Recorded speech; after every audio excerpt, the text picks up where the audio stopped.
This, we don't have a power saw. We're pretending we're at home on the kitchen table. And you waste a little bit of meat this way, but not that much. We're actually pretty close to the bone. And what we've got here is a nice piece of backstrap, which can be left whole to barbecue, or it can be cut into some nice little steaks. What it is, it's like a New York strip off a deer.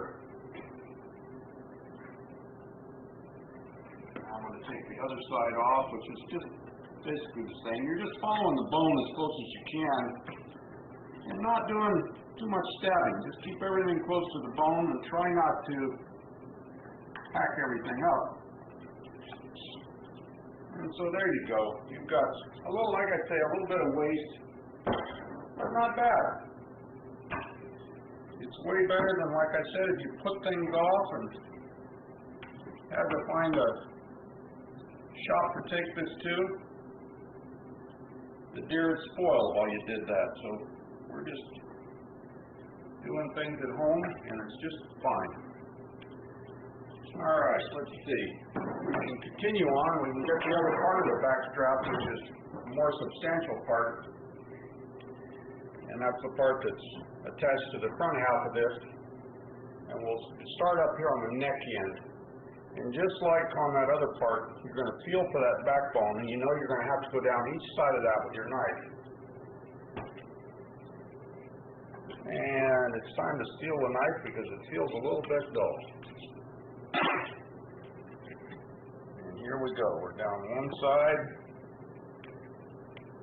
Make a couple of passes at it where you're comfortable that you've actually reached the bottom where the ribs are.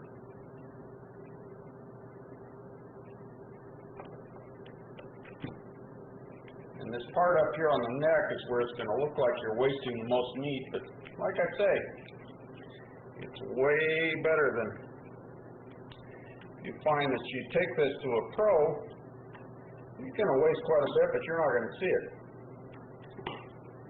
So here we go. We're doing the same thing that we did on the back half of this. We're doing on the front half. And when we get up near that first rib, the backstrap is really going to be at an end, but we will continue on and just take all of this off.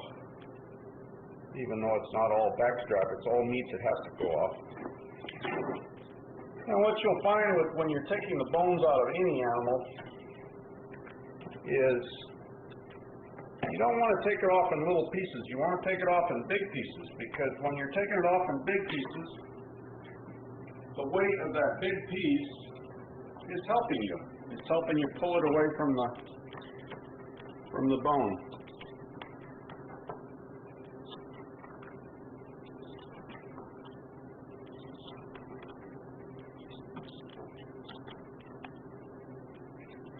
I've been doing this particular work for most of my working life, and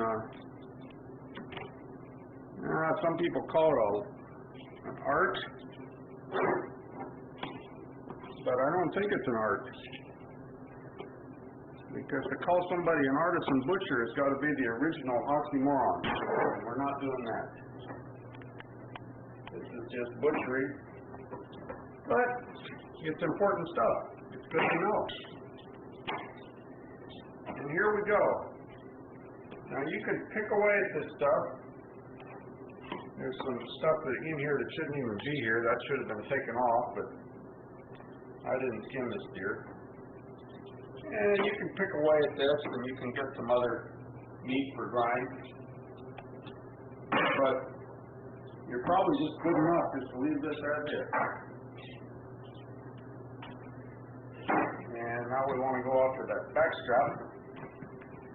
And the back strap ends up here towards the neck, so you just want to cut this neck part off, and that'll be for stew meat or for grind. And then you can see there's a seam underneath all of this covering, and you just pull that back, and there you go. You got a nice piece of back strap. And my preference is to just leave that in a couple of chunks. You can make chops out of it, or you can, like I said, you can just leave it in a couple of chunks. And when you pull this off, you'll run into a, like in this case, there's a fair amount of bloodshot, and that will just pull away with the other meat.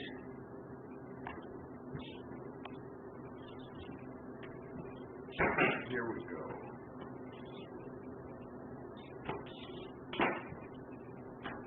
All right.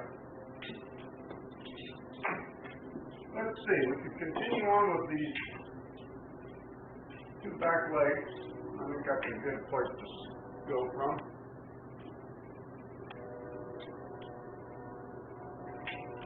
There's a little bit of hair there. We'll just avoid that.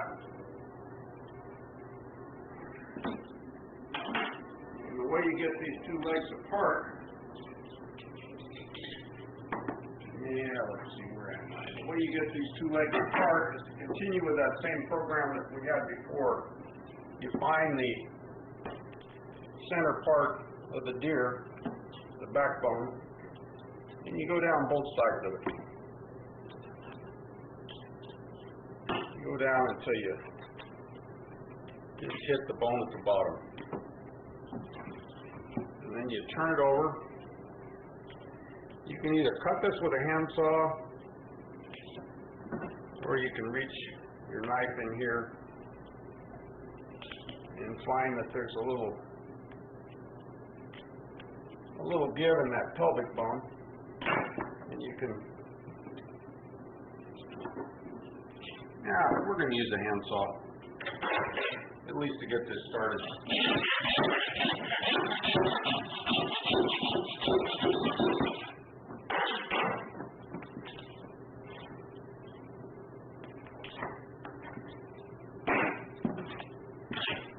And you can just pull this one side off. And you might be able to pull the other side off. You don't have that extra weight working with you, but you can still pull it off. And that exposes the pelvic bone. And I'm going to show you one other little trick here. If you turn this over and you trim some of the fat off of here, if there is any, you can actually start to bone this out from this side, and you'll run into a little bone, part of the arch bone, or the pelvic bone, that kind of heads up this way. You want to go around that, and then turn it over, and then either with your hand or with a hook, you hold back on this arch bone, and just kind of follow it gently around with your knife. If you want to expose this joint here, there's a ball and socket joint. If you want to expose that, and there's a little piece of tendon in the middle that holds it, you cut that with your knife. And like I say, stay as close to the bone as you can. And when you get this thus far, and you're pulling on it, you can usually just pull it again and the whole thing will just come off. It'll pull away from the bone, and it's pretty nice. Makes you look like a real pro.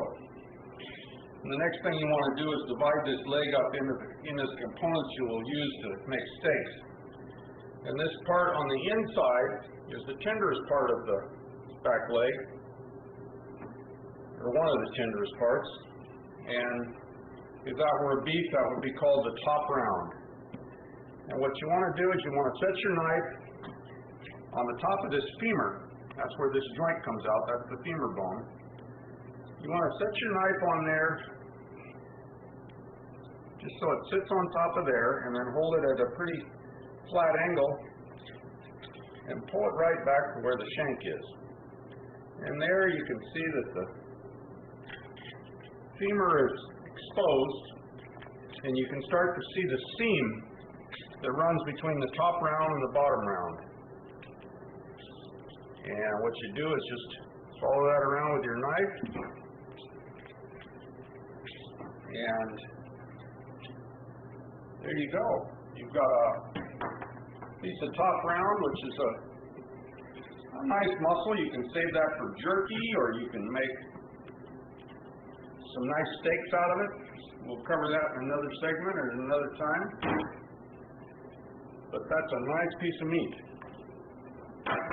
And now the next thing you want to do is run your knife across the top of this femur again. You need to sharpen it a little bit. You need the teeth to be